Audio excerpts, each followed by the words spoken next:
Atenção! Começa agora uma teleaula de Geografia do Ensino Médio. Você vai assistir a teleaula de número 2. Bons estudos!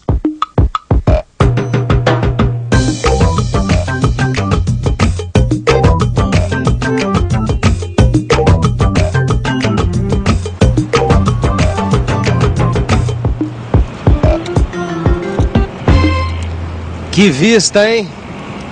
Todo mundo gosta de observar uma bela paisagem, não é mesmo? Mas você sabia que ao observar uma paisagem você pode estar aprendendo geografia? É isso mesmo. Quer saber como? Então assista a teleaula de hoje.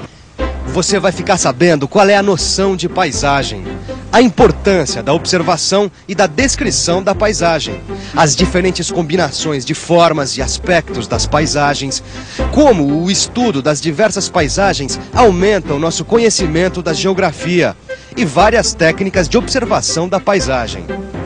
E então, vamos abrir uma janela para o mundo?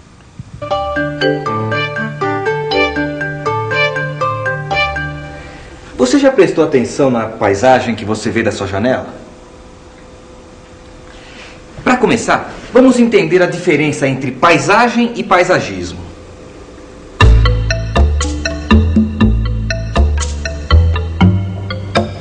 Paisagismo é a arte de distribuir plantas e objetos num jardim ou parque. A noção de paisagem para a geografia é indicadora de conteúdo vivo e de processos dinâmicos, isto é, que estão sempre em atividade. Eu tenho aqui a representação de vários elementos geográficos, físicos, como a montanha, o rio. Tenho também elementos biológicos, como as árvores e os animais.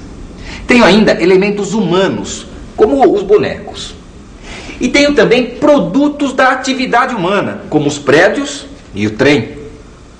Reunidos desse jeito disparatado, eles não dizem muito. Mas se eu delimitar um espaço e combinar tudo, terei uma paisagem.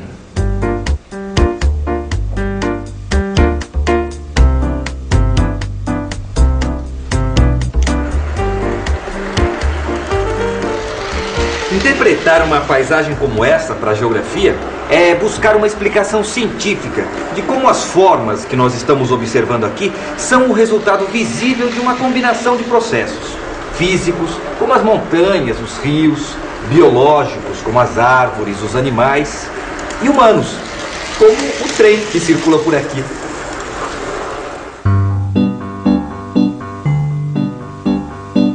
A Baía de Guanabara, que nós vemos hoje, é o resultado de uma combinação de processos físicos e biológicos que foram sendo modificados através do tempo e pela ação humana.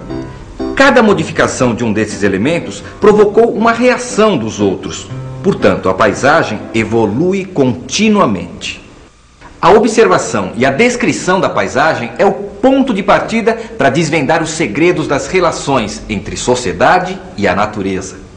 A observação da paisagem é o ponto inicial do treinamento de um geógrafo. Evidentemente, no presente momento, existe uma tendência para estudar mais o espaço do que valorizar a paisagem. Eu, pessoalmente, acho que as duas coisas devem ser feitas ao mesmo tempo.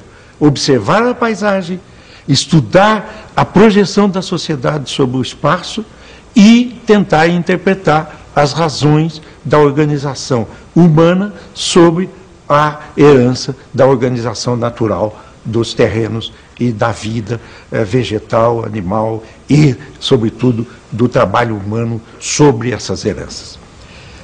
Costuma-se dizer que observar a paisagem é se colocar num ponto especial do terreno em que se possa ter uma visão abrangente do espaço a nível do que se pode observar com os próprios olhos. E dentro desse quadro nós temos que fazer interpretações. Nesse sentido, a ciência da paisagem é uma ciência que envolve observação e interpretação. Olhando e pensando, eu posso entender as condições geográficas de um acontecimento. Descubro e distingo as relações que se estabelecem entre os fenômenos que eu observo. Agora eu te pergunto, quais são esses fenômenos? Dá uma pensada aí. Pensou? Agora dá uma olhada nesta foto que eu tirei na semana passada desta mesma paisagem. Forma de relevo, clima, vegetação, dados de população, atividades econômicas, manifestações sociais. Cada um desses dados estão estreitamente vinculados entre si.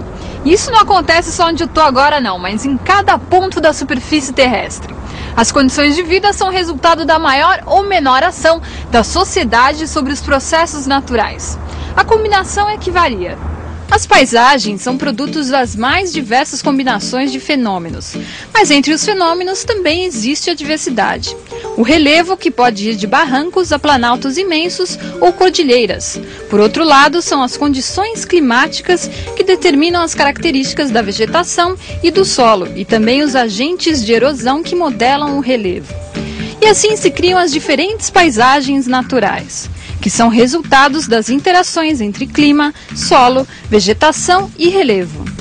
Veja só, Vicente, olha, a interação desses fenômenos pode dar uma paisagem tropical, como essa praia do nordeste do Brasil, olha, um deserto como o do Saara, uma cordilheira como a dos Andes, um planalto como o do Tibete. São as paisagens que a geografia observa e compreende, não é isso? Agora, não está faltando alguma coisa nessas paisagens naturais? A atividade humana. É isso que está faltando nessas paisagens naturais. A atividade humana transforma a paisagem natural em uma paisagem humanizada. Conforme a atividade predominante da população de um lugar, os elementos vão sendo transformados. E assim, nós podemos falar de paisagens agrícolas, paisagens mineiras e paisagens industriais. Ué, Gil, essa aí é uma paisagem industrial, né? Existem paisagens agrícolas como essa aí, paisagem mineira, ou seja, a paisagem muda de acordo com o jeito que o ser humano utiliza o solo. Pois é, até a caatinga, que não é lá essa coisa em termos de recursos naturais, muda muito quando o homem atua e trabalha, ó, vê só. Exatamente. Agora, tem um outro tipo de paisagem que eu queria conhecer melhor, a paisagem urbana.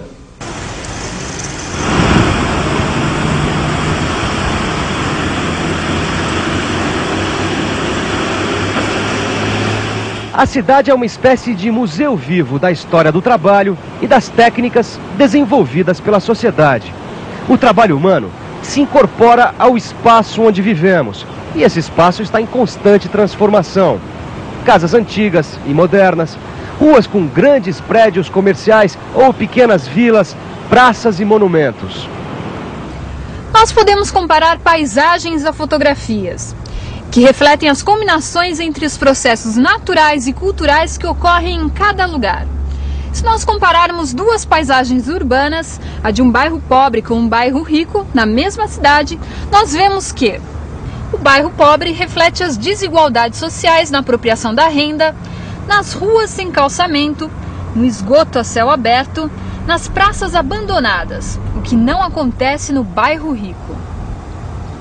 O lugar que a gente ocupa no espaço geográfico é resultante das condições sociais em que vivemos. E a gente entende isso observando e interpretando a paisagem. Mas existem outros meios de se conhecer e representar o mundo. Os mapas, por exemplo. E uma porção de novos meios de observar as paisagens. Veja só. Esses novos meios de reconhecimento e coleta de informações geográficas estão disponíveis graças aos satélites.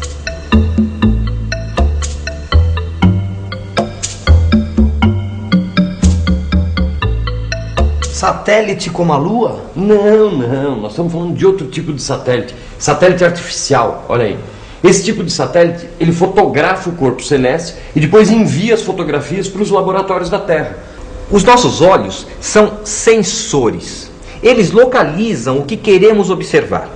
As fotografias aéreas e as imagens de satélite ampliam os limites do olho humano através do sensoriamento remoto. Graças ao sensoriamento remoto, quer dizer, à distância, é possível obter imagens diárias da Terra. Imagens que estão cada vez mais presentes no nosso dia a dia. A previsão do tempo, que você vê na TV e nos jornais, é ilustrada por satélites meteorológicos. Outras imagens são obtidas do espaço. Regiões de conflitos internacionais, como na Ásia e nos Balcãs, regiões de queimadas, como na Amazônia, e o caminho dos furacões, como no Caribe. Esta é uma foto da Baía da Guanabara. Aqui está a entrada da baía. E esta é uma foto da mesma entrada da Baía da Guanabara, feita por um satélite.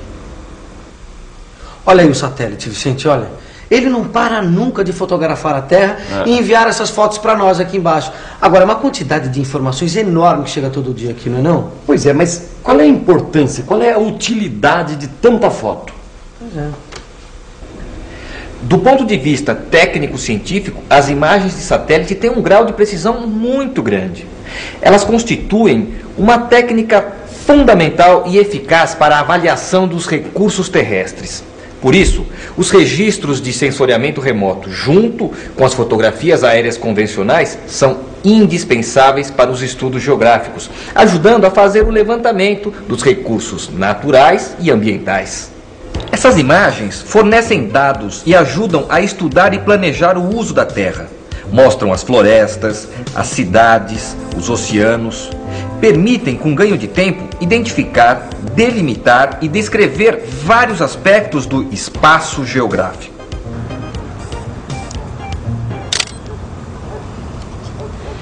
Se eu vier aqui todos os dias e tirar uma foto desta mesma paisagem, provavelmente daqui a um ano eu vou ter uma boa amostra das modificações dessa paisagem. Agora imagine esse trabalho todo sendo feito por um equipamento técnico-científico ultra eficiente, como é o caso das imagens feitas por sensoriamento remoto. Dá para acompanhar no tempo as modificações do espaço. Aí sabe o que acontece? Dá para você estudar a dinâmica, o movimento do meio ambiente.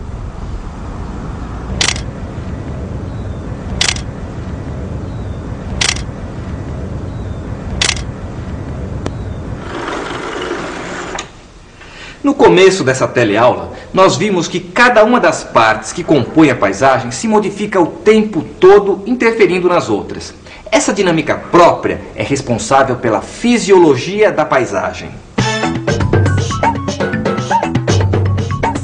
Fisiologia é a parte da biologia que investiga as funções orgânicas, processos ou atividades vitais, como o crescimento, a nutrição, a respiração, etc. Então, quando nós dizemos que a paisagem tem uma fisiologia, nós estamos falando das atividades vitais dessa paisagem, que nasce ou se forma, cresce e se modifica o tempo todo, como um organismo vivo. O sensoriamento remoto é uma ferramenta e tanto, porque ele mostra as mudanças contínuas das paisagens da superfície da Terra. Compreende? Ah, agora eu entendi. Agora, ia bem uma revisão, não ia não? Ia. E atenção, se liga aí que é hora da revisão. Na teleaula de hoje, você aprendeu que a paisagem é o aspecto visível e diretamente perceptível do espaço geográfico. A observação da paisagem nos permite interpretar os processos físicos, biológicos e humanos. É um método para compreender as condições naturais e sociais de um lugar. A paisagem é o resultado das mais diversas combinações de fenômenos naturais e sociais. Portanto, apresenta uma grande diversidade. A ação do homem no decorrer do tempo histórico transforma a paisagem natural em paisagem humanizada. E para terminar, você aprendeu que as novas técnicas científicas de sensoriamento remoto ampliam a capacidade de observação da paisagem sem dispensar a observação direta. Experimente observar as paisagens que você vê todos os dias. Repare nos elementos, nas modificações, depois dê uma boa lida no seu livro de estudos. Eu lhe garanto que é uma maneira bem divertida de aprender geografia, certo? Até a próxima teleaula!